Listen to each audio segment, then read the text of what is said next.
Step into Value Zone Hypermart Patancheru.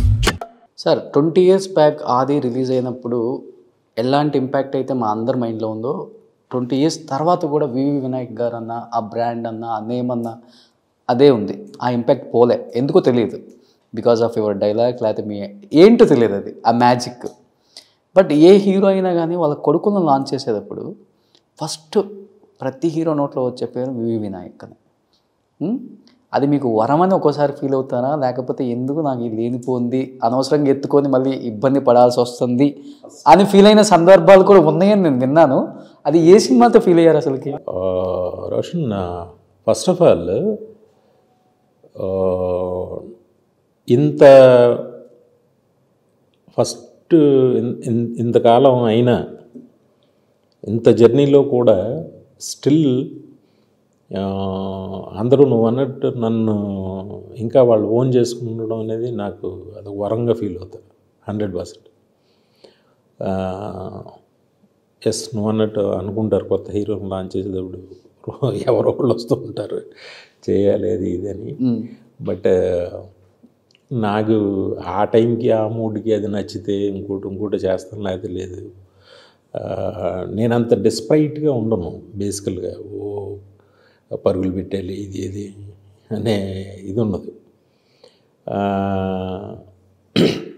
ఏమో I'm lucky. గాల్లో సుమోలు చెప్తే మర్చిపోతావా? బట్ అఖిల్ విషయంలో కొంత ఇబ్బంది అయితే జరిగిందని విన్నాను సార్. అంటే మీకు ఇష్టమైతే చెప్పొచ్చు, నో ప్రాబ్లం. లేదు, ఇబ్బంది అంటే మాకు షూటింగ్లో దాంట్లోనే ఏమి ఇబ్బంది లేదు. స్టిల్ ఇప్పుడు లాంచింగ్ టైంలో అప్పుడు అసలు అఖిల్ నేను ఇప్పటికీ కూడా అఖిల్ చాలా మంచి ఫ్రెండ్, నాకు చాలా బాగుంటాడు. సినిమా మేము అనుకున్నది జరగలే. ఓకే, జరగకపోతే నేను ఎవరిని మా బయ్యర్స్ ఇబ్బంది పడకూడదని చెప్పి నేను నాకు డబ్బులు నాకు అది జరిగింది. ఒక చాలా అమౌంట్, పెద్ద అమౌంట్ తీసి పెట్టి మొత్తం బయ్యర్స్ అందరినీ ఒక పెద్ద మనిషిని పెట్టి బ్యాక్ చేశారు. ఇబ్బంది అయితే ఏం చేయాలి. నాకు బాధ ఎలా ఒకటే ఏంటంటే, అంత ఇష్టపడి అంత లవ్ చేసి నాతో చేసిన తనకి సక్సెస్ ఇవ్వలేకపోయాను అనేది ఒక బాధ మాత్రం ఎవ్రీ డే ఉంటుంది నాకు ఇప్పటికీ. కాకపోతే వన్ డే మాత్రం తను మాత్రం సూపర్ స్టార్ అవుతాడు. అంటే కథ తప్పంటారా, లేకపోతే? నేను అనుకున్నది ఏంటంటే, తనకి పెద్దదైపోయింది. తను అంటే మొయ్యగలిగినంత కాకుండా ఎక్కువ బరువు పెట్టేసాం, అత్యాస. తన పిల్లోడు అయిపోయాడు. తనకి ఇంకా ఒక ఏమో, లేకపోతే కథే బాగోలేదు ఆ టైంకి. అదే మాకు నచ్చటం దురదృష్టం ఏదో సంథింగ్. చివరికి వచ్చేసరికి రిలీజ్ విషయంలో కూడా ఈ సీజీలు అవ్వక అదే ఒక ఇదే ఒకటి మెంటల్ అయిపోయి పూర్తిగా సినిమా కూడా చూడలేకపోయాం. అంటే మీరు తీసిన సినిమాలలో ఓవర్ ఎక్స్పెక్టేషన్ పెట్టుకొని బాక్స్ ఆఫీస్ దగ్గర అరే పెద్ద డిజాస్టర్ అయిపోయింది, లేకపోతే ఫ్లాప్ టాక్ వచ్చింది, అనవసరంగా టేకప్ చేశాను అన్న ప్రాజెక్ట్ అంటే ఏమని చెప్తారు అసలుకి? అలాగే ఉన్నాయి, ఇలాగ ఉన్నాయి. ఇప్పుడు నేను ఎక్స్పెక్ట్ చేసిన సినిమాలు ఆది, ఠాగూరు, దిల్లు ఇవన్నీ అలాగే అయినాయి. చెన్నకేశ్వర రెడ్డి అసలు ఆది మొత్తం మించిపోద్ది అనుకున్నా. అసలు సూపర్ సినిమా సార్ అది. ఎక్కడో మించిపోయి ఎక్కడికి వెళ్ళిపోద్ది అనుకున్నా. అది జరగల. అన్నీ సూపర్ హిట్లు అవుతాయని తీస్తాం కదా. బట్ రేషియోగా చూసుకుంటే చాలా తక్కువ. అందరూ ఫైనాన్షియల్గా ముందు బయటపడే సినిమాలే అయినాయి. హీరోలని ఇంట్రడ్యూస్ చేయడంలో మీ తర్వాత ఎవరైనా ఆ లిస్ట్లో పేరు రాసుకుంటారు ఫస్ట్? వివి వినాయక్ గారికి కాల్ చేయండి ఫస్ట్. బట్ ఈ మూవీస్ ఇంపాక్ట్ హీరోస్ మీద ఎలా పడింది సార్? చెన్నకేశ్వర రెడ్డి కానీ లేకపోతే ఆది కానీ ఇలాంటి సబ్జెక్టులు మాతో చేయండి సార్, మాకు ఈ ఎలివేషన్ చూపేయండి సార్, మేము ఇలా నరకాలి సార్. అందరూ తెగ ఆది అయితే అందరికీ అందరు హీరోలకి అప్పుడు ఫేవరెట్ మూవీ. ఆది కన్నా దిల్ ఇంకా ఫేవరెట్ మూవీ. అవునవును. మనం ఏమనుకుని వచ్చాం, దానికి 1000 రెట్లు చూసాం. 3 years గ్యాప్ వచ్చినా కానీ ఎక్కడ కుంగిపోరు. ఎందుకు? అస్సలకి నేను సినిమా తీయలేదన్న ఒక రిగ్రెట్స్ ఉండదు. నాకు కథ నచ్చలేదు, తీయలేదు తీస్తా. ఏంటి సార్ ఇంకొక ఆర్జీవీ అయిపోతున్నారు మీరు అలాగే మాటల్లో? అవునా? చిచ్చి, ఆయనతో పోలిస్తే హి ఈజ్ ఎ లెజెండ్. ఎంతోమందిని మాలాంటి వాళ్ళు ఇన్స్పైర్ చేసిన. అంటే ఇప్పుడు అంతా పాన్ ఇండియా సినిమాస్ అంటున్నారు కదా సార్. అంటే ఇప్పుడు మీరు టేకప్ చేయాలంటే మీలాంటి డైరెక్టర్స్ మీరు కూడా అలాంటి సబ్జెక్టే చూసుకోవాలి, పాన్ ఇండియా లెవెలే చూసుకోవాలి. ఏ సినిమా తీసినా ఇంకా మామూలుగా రిలీజ్ చేసేస్తున్నారు కదా, డబ్ చేసి రిలీజ్ చేసేస్తున్నారు. మీరు ఓటీటీలో అన్నా చూడొచ్చు, యూట్యూబ్లో అన్నా చూడొచ్చు, లేదు థియేటర్లో అన్నా చూడొచ్చు, ఎక్కడైనా చేసేస్తున్నారు కదా. ఇది పాన్ ఇండియా కాదు, ఇది పాన్ ఇండియా అని అలాగే సపరేట్ ఏం లేవు. అవును. అంటే మీరు అనుకున్న సినిమాలకు కానీ మీరు రాసుకునే స్క్రిప్ట్లకు కానీ ఈ హీరో అయితేనే మనకి ఇప్పుడు వర్కౌట్ అవుతుంది అనే రేంజ్ అంటే మీ ఎక్స్పెక్టేషన్ ఏంటి సార్ అసలు? లేదు, నాకు అలాంటి ఇప్పుడు ఒక మహేష్ బాబు లాంటి వాళ్ళతో మీరు తొందరగా టేకప్ చేయలేరు. అలాంటి గ్రిప్పు నాకు స్క్రిప్ట్లో అలాంటి ఒక మంచి కంటెంట్ దొరకల. కథలంతా మీరే రాసుకోవటం, ఒక డిస్కషన్ ఉంటుంది, ఏదో ఒక పాయింట్ పెట్టుకుని డిస్కస్ చేస్తాం. కొంతమంది బాగుందంటారు, కొంతమంది బాగోలేదంటారు, అన్ని అభిప్రాయాలు. నాకు నేనుగా ఒకటిగా కూర్చొని ఆలోచించి అసలు ఎందుకు తీయాలి, ఎందుకు చూడాలి, ఫస్ట్ అసలు ఎందుకు చూడాలి ఈ సినిమా, ఆ తర్వాత ఎందుకు తీయాలి. ఇప్పుడు అందరూ ఒక జోనర్లో సినిమా తీసేస్తున్నారు కదా, మీరు ఎందుకు మళ్ళీ గాల్లో సుమోలు లేకపోతే చెప్పండి. నాకే బోర్ అయిపోయింది. మాకు బోర్ కొట్టలేదు మరి. నాకే బోర్ అయిపోయింది రోషన్, ఇంకెందుకు అది, కొత్తగా ఇంకేదైనా చేయాలి. కానీ ప్రయోగం చేసింది మీరే కదా. ఎస్, వచ్చింది ది బెస్ట్ కాంప్లిమెంట్ ఏంటండి సార్ ఇండస్ట్రీ నుంచి మీకు? అది గాల్లో లేపినప్పుడు ఎన్ని సుమోలు బలైపోయండి మీ వల్ల, చెప్పండి.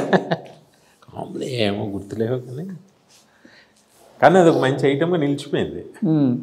బట్ డైరెక్టర్స్లో మీకు బాగా ఇన్స్పైర్ అయ్యి ఈ సీన్ తీయగలిగాను, లేకపోతే ఇలాంటి ఒక కథ రాసుకోగలిగాను, ఇలాంటి ఒక సీన్ని నేను క్రియేట్ చేసి స్క్రీన్ ప్రెజెన్స్లో హిట్ కొట్టాను అంటే ఎవరిని చెప్తారు? నేను అలాగే ఎప్పుడు ఫీల్ అవ్వరు, అసలు ఎప్పుడు ఫీల్ అవ్వాలి.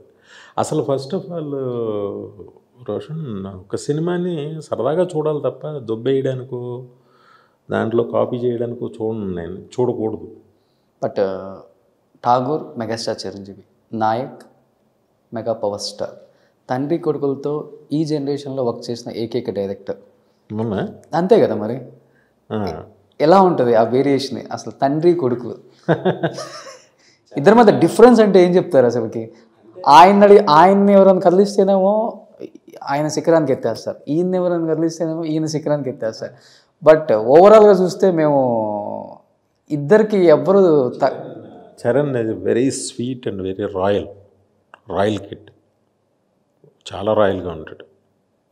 అలాగే పని పట్ల కూడా తను ఎక్యురేట్గా ఎన్ని గంటలకు రావాలి అనే దాని గురించి వాళ్ళందరికీ అది ఉందండి. ఎన్ని గంటలకు రావాలంటారు తప్ప మేము ఇన్ని గంటలకు వెళ్తామని, కానీ ఎన్ని గంటలకు వెళ్ళాలి అవుద్దని కానీ అడగరు. చరణ్ గారు ఎవరు అడగరు అసలు. చిరంజీవి గారు అడగరు, చరణ్ బాబు అడగరు, ఎవరు అడగరు. నేను తింతో కూడా చేశా కదా, సాయిధరం తను అడగడు, ఎవరు అడగరు. మరి బన్నీ అడగడు.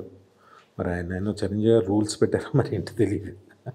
Sir Allu Arjun and junior NTR ఇద్దరిలో బెస్ట్ డాన్సర్ అంటే ఎవరని చెప్తారు? ఇద్దరు బెస్టే, ఎవరికెవరు తీసిపోతారని నేను అనుకోను. ఈజీగా చెప్పేశారు ఆన్సర్. ఈజీ అంది, నిజమే కదా. ఒకళ్ళు ఒక జోనర్లో ఫాస్ట్ ఉంటుంది, ఇంకొకరు ఇంకో జోనర్లో ఫాస్ట్ ఉంటుంది కదా. అలా ఏం లేదు, చిన్న అందుకే ఈయన స్టైలిష్ స్టార్ అంటారు, ఆయన ఆల్రౌండర్ అంటారు. ఒకటండి, మనం చూసినప్పుడు ఒక మాస్టర్ మూమెంట్ చూపించినప్పుడు ఆ మూమెంట్ని స్టార్స్ వేసినప్పుడు దానికి ఒక ఎలివేషన్ వస్తుంది. ఆ ఎలివేషన్ ఇద్దరు చేసినప్పుడు కూడా వస్తుంది, చరణ్ బాబు చేసినప్పుడు వస్తుంది, చిరంజీవి గారు చెప్పక్కర్లేదు. ఎవరు స్టైల్ వాళ్ళది, ఎవరు బ్యాడ్ డాన్సర్స్ కాదు అసలు.